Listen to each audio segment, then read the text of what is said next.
안녕하십니까. 저는 원주교구 성지해설봉사단 베론팀의 일원인 조경희 아가다입니다. 이곳 베론에서 성지해설을 맡고 있습니다. 방문해 주신 말씀 봉사자 여러분들과 가정에서 이 영상을 시청하시는 여러분 모두 환영하고 반갑습니다. 하느님의 은총이 여러분 가정과 여러분 개개인에게 듬뿍듬뿍 내리시기를 기원하며 성지 해설을 시작하겠습니다. 베론 성지의 지리적 위치는 치악산 동남기슭에 솟아있는 구악산과 백운산의 연봉에 둘러싸인 험준한 산악지대로 외부와 차단된 산골입니다. 베론이라는 지명은 골짜기의 생김새가 배 밑바닥 모양인 것에서 유래하며 한자로는 배주자를 써서 주론 또는 음대로 베론이라고도 부릅니다. 베론 성지는 제천 원주간의 국도변에 위치하고 5번 국도와 38번 국도를 통해 접근할 수 있으며 행정구역상으로는 충청북도 제천시 복량읍에 속합니다. 십리거리의 박달제를 거쳐 충주, 청주를 지나면 전라도와 통하고 제천에서 중령을 넘으면 경상도와 원주를 거치면 강원도와도 통할 수 있는 교통의 길목입니다. 베론 성지는 한국의 성지 180여 곳 중 가장 큰 성지 중에 하나입니다. 한국천주교회 원주교구에 속하여 있습니다. 대개의 큰 성지가 피 흘린 곳이 대부분인데 피 흘리지 않은 성지입니다. 1801년 순교자 황사영 알렉시오가 머물며 백서를 씀으로 해서 세상에 드러나게 됩니다. 또 1855년에 사제 양성을 위해 세워진 성요셉 신학교가 1866년까지 최초의 서양 학문 및 신학교육을 했던 곳입니다. 또한 1861년 선종한 한국 두 번째 사제 가경자 최양업 토마스 신부님의 무덤이 있는 곳입니다. 장주기 요셉 성인을 포함한 여러 순교사가 살았던 거룩한 땅이기도 합니다. 이처럼 베론의 세 가지 보물인 순교자 황사영 알렉시오가 숨어서 백서를 쓴 토굴, 최초의 신학교인 성요셉 신학교, 길의 사도 땀의 순교자인 가경자 최양업 토마스 신부님의 묘소에 대해 말씀드리면 다음과 같습니다. 순교자 황사영 알렉시오가 숨어서 백서를 쓴 토굴, 입구는 1m 반 정도를 돌로 쌓아 올렸고 앞쪽으로는 출입구를 숨기기 위하여 옹기를 겹겹이 쌓아 옹기 저장고를 가장하였고 천정 위는 흙을 덮어 비탈진 은등 모습으로 만든 것으로 추정됩니다. 황사영이 1801년 체포되고 옹기점 주인 김귀동 역시 체포되어 순교한 후 이 옹기점은 없어지고 토굴은 아이들의 놀이터로 변했던 듯 합니다. 입구와 달리 안쪽은 토벽으로 된 토굴이 있고 순교자 황사영 알렉시오가 숨어서 백서를 쓴 토굴의 넓이는 어른 두 사람이 누워 잘 수 있는 정도의 크기이고 굴의 천정은 큰 돌을 덮은 것으로 보입니다. 백서는 가로 62cm, 세로 40cm 되는 흰색 명주천에 122행 13,384자로 된 편지입니다.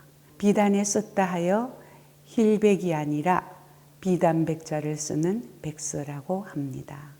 백서의 내용은 교황청에 부탁하는 5가지의 요청으로 이루어져 있습니다.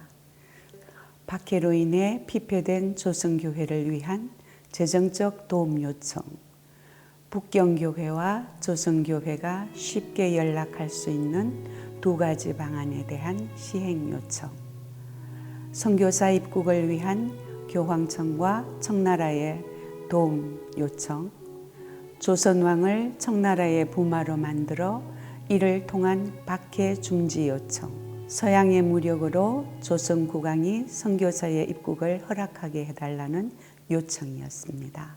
이 5가지의 요청은 오로지 신앙의 자유를 위한 요청이었습니다. 그러나 백서는 황사영과 함께 압수되어 흉악한 글이라 하여 의검부 창고에 보관되었다가 1894년 정부가 고문서를 정리 소각할 때 담당하던 관리가 천주교와 관련된 것이라 판단하고 천주교인 이건영 요셉에게 넘겨주어 이건영은 교구장 위텔 주교님께 전하였습니다.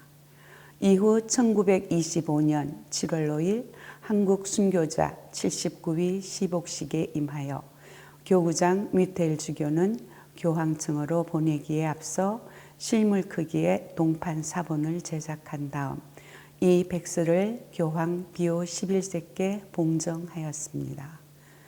교구장 위텔 주교가 제작한 동판 사본 백서는 현재 절두산 순교자 기념관 전시실에 있으며 배론성지 성물 판매소에서 영인본을 구할 수 있습니다.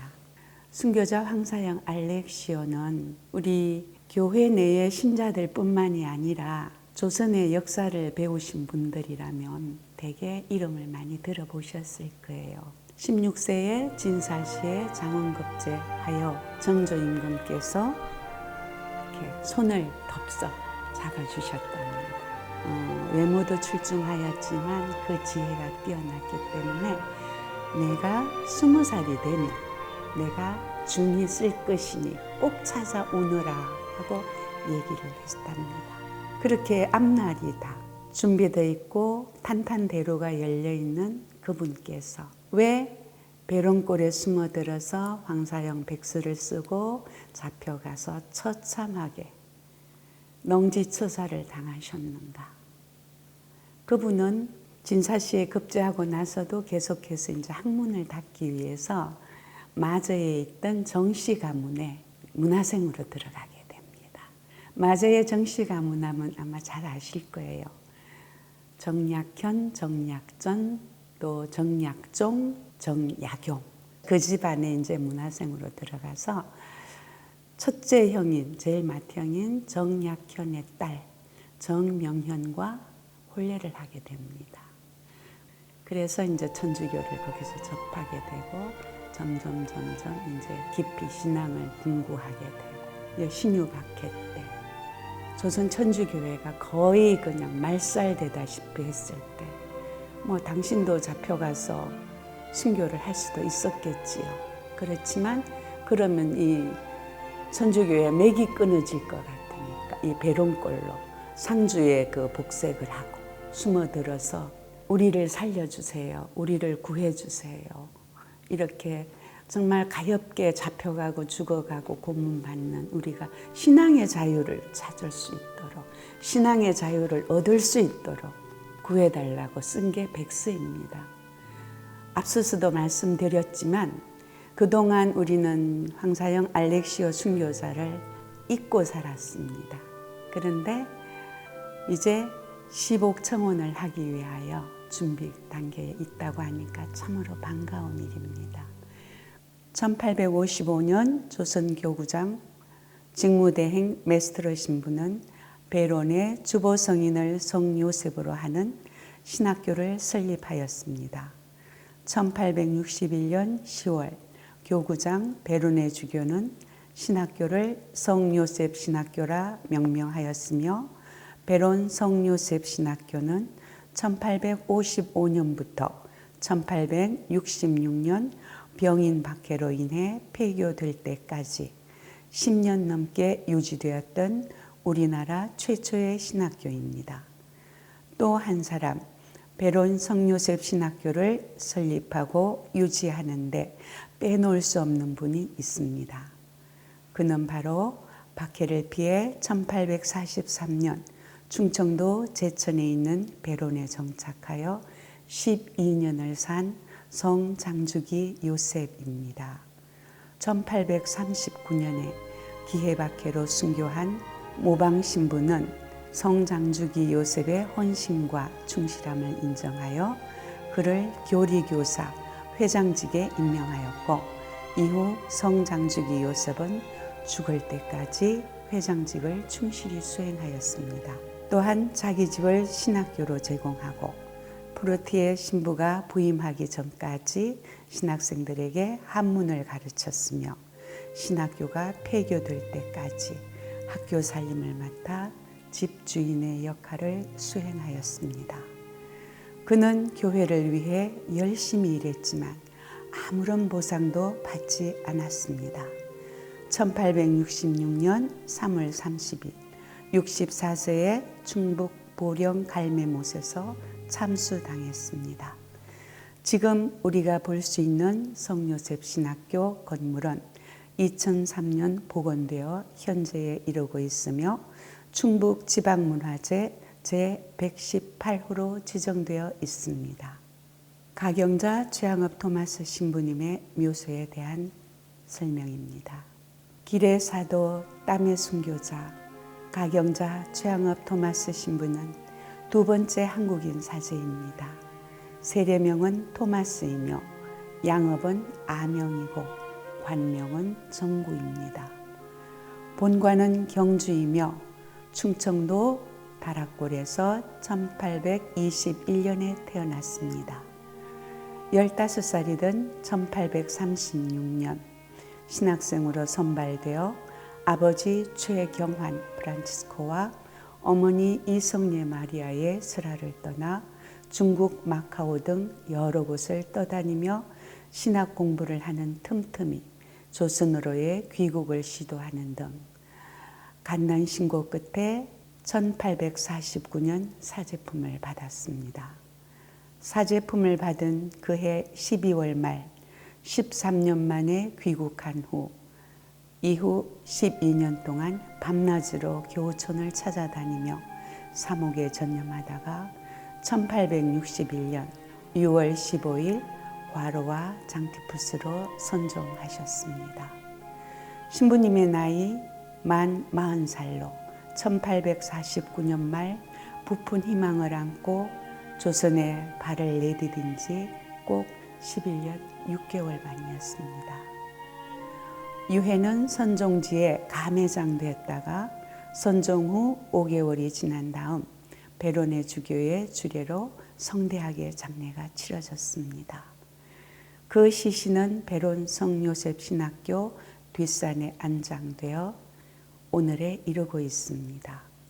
묘소 앞에 있는 길이 1m 51.5cm, 너비 60.6cm 빗돌의 앞면에는 사제 토마스 최정구의 묘라는 글이 새겨졌고, 뒷면에는 신부님의 사목적 삶을 기리고 빗돌을 건립한 내용이 기록되어 있습니다. 현재 증거자로서 시복 추진 중에 있으며 지난 2016년 가경자로 선포되었습니다. 기적심사 통과 시 바로 복자로 선포됩니다. 최양업 토마스 신부님께 정구를 비는 기도를 부탁드립니다. 베론 성지 경내에는 총 5개의 성당이 있습니다. 오늘 소개하고자 하는 성당은 베론 성지 경내에서 가장 큰 대성당으로, 이 성당의 정식 명칭은 이 배를 인도해 주실 성모 마리아를 주보로 삼아 최양업 토마스 신부를 기리는 바다의 별 대성당입니다. 기념성당 앞 오른쪽에 있는 최양업 신부의 동상입니다.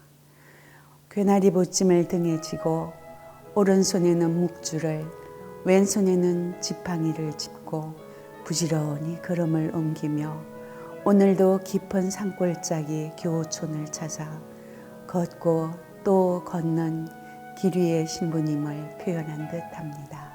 최양업 신부 기념성당인 바다의 별 대성당과 소성당은 최양업 토마스 신부의 성덕을 기리며 시복 시성을 기원하기 위해 건립된 성당입니다. 성당의 크기는 대지 8,749제곱미터, 연면적 2,059.18제곱미터로 대성당의 수용 인원은 2,000여 명, 소성당의 수용 인원 300여 명, 전시관에 대형 스크린을 사용할 시 약 3,000여 명 수용이 가능합니다. 이 형상의 의미는 첫째, 베론이라는 지명을 조형화한 것입니다. 이곳 골짜기의 모양이 배 밑바닥처럼 생겼다고 하여 베론이라는 이름을 갖게 되었으므로 배 모양으로 설계 시공되었습니다. 둘째, 노아의 방주가 그러했듯이 교부들은 초기부터 교회를 구원의 배로 이해하고 표현하였습니다. 사나운 세상의 풍랑 속에서 안전하게 하느님 나라를 향해 항해하는 배를 지음으로써 안전과 평화를 주고자 하는 뜻과 2000년 대희년은 물론 제3000년기를 향한 희망의 뜻을 담아 배 모양으로 설계 시공되었습니다. 셋째, 최양업 신부가 입국하기 위해 몇 차례 승선했던 그 배를 상기하여 그분이 지니셨던 불교의 선교 의지를 본받고자 하는 뜻을 담아 배 모양으로 설계 시공되었습니다. 이 성당의 특징은 대성당과 소성당의 천정을 올려다보시면 앞서 말씀드린 대로 배 모양이 확실하게 드러납니다. 그리고 이 성당은 자연광으로 채광을 할 수 있도록 자연 친화적으로 설계 및 시공되었습니다. 다른 또 하나의 특징은 대개의 성당에 있는 십자가가 대성당 제단 전면에 배치되어 있지 않다는 것입니다. 제대 오른쪽을 보시면 가운데 예수님의 십자가, 그리고 좌우에 하나씩 2개의 십자가가 보일 것입니다. 이곳 대성당 십자가를 대신하는 예수님과 좌도와 우도의 십자가입니다. 제대 위쪽 정면에 바라보이는 원형의 창문을 바라보면 떠오르는 생각들이 각자 다르겠지만 거룩한 성체를 나타낸 것으로 볼 수도 있겠습니다. 대성당 왼편에 2개의 작은 제단이 있습니다. 오른쪽 제단 위쪽 가운데 걸려있는 그림 한 점은 아마도 박해시대의 우리 신자들의 모습을 형상화한 그림인 듯 합니다.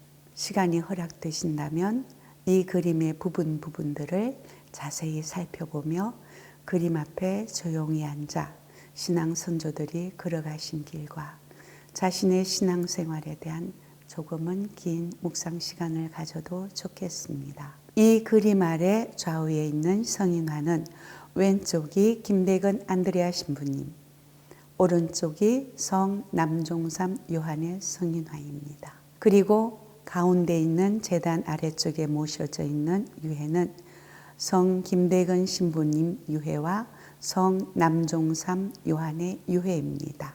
왼쪽 제단 위에 걸려있는 3개의 그림은 최양업 신부님과 관련된 그림으로 그중 제일 왼쪽에 있는 큰 나무 한 그루가 그려져 있는 그림은 최양업 신부님의 가계도입니다.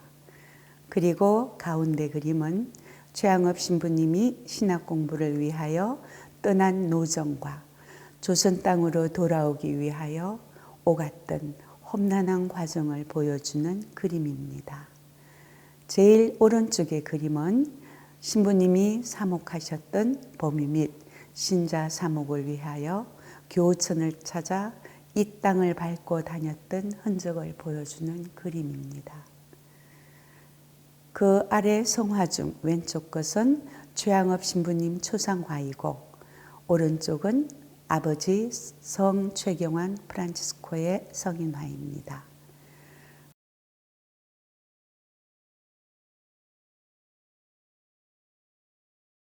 그리고 가운데 있는 제단 중앙의 유해는 최경환 프란치스코 성인의 정강이 뼈입니다.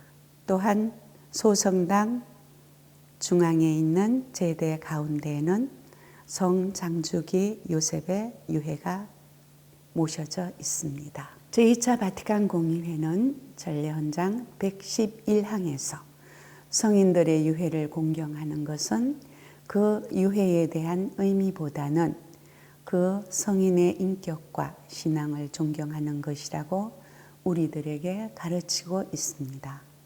더 나아가서 교회는 유해 공경이 정상적으로 이루어지도록 지침을 주고 있습니다.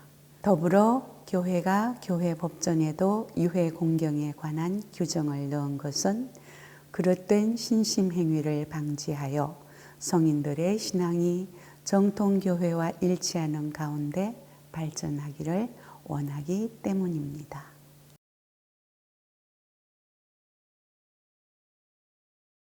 최양업 신부 조각공원에 대해서 간략히 말씀드리겠습니다.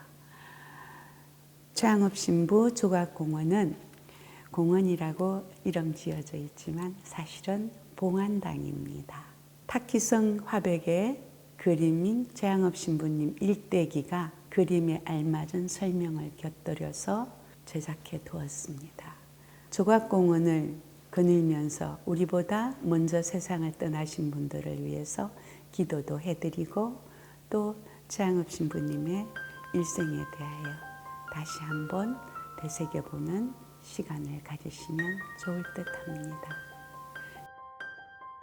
오늘 우리는 이곳 배론성지의 역사적 의의와 신앙 선조들이 이곳에서 살았던 그 터도 한번 이렇게 훑어보고 하나하나의 흔적에 대해서 한번 알아보았습니다. 그야말로 온 동네에 방이 붙어 있던 황사영을 숨겨주고 푸근하게 안아주었던 배론성지는 어머니의 품과 같은 곳입니다. 우리는 박해시대 신앙 선조들의 삶을 디딤돌로 삼아서 자신의 신앙심을 고취시켜 깊이 있는 영성생활을 바탕으로 참된 신앙인으로서 복음적 생활을 해나가야 되는 숙제가 우리에게 있다고 할 것입니다. 하느님께 대한 사랑으로 가득 채워서 돌아가셨으면 합니다. 감사합니다.